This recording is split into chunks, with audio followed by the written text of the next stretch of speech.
عايزين نعرف اول صحابي كتب التاريخ الهجري. كتب التاريخ الهجري.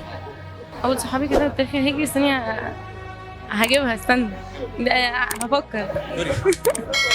كتب التاريخ الهجري. ايه اللي صور في القرآن؟ يا بنت استني بس. ممكن يبقى شكلي وحش بقى وانا بهبد. علي بن ابي طالب. خطاب. انا شايفه كده. الصحابي اللي كتب التاريخ الهجري. علي بن ابي طالب. اقول لك لا. متأكدة؟ لا.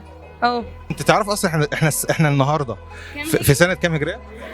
المفروض عارفه على فكره. كام؟ انا كاتباهم على فكره 400 ايه اللي انا بقوله ده؟ مش 400. لا مش عارفه، مش حافظه يعني. تعرفي احنا مش حافظاهم. لا تعرفي احنا النهارده او السنة دي سنة كام هجرية؟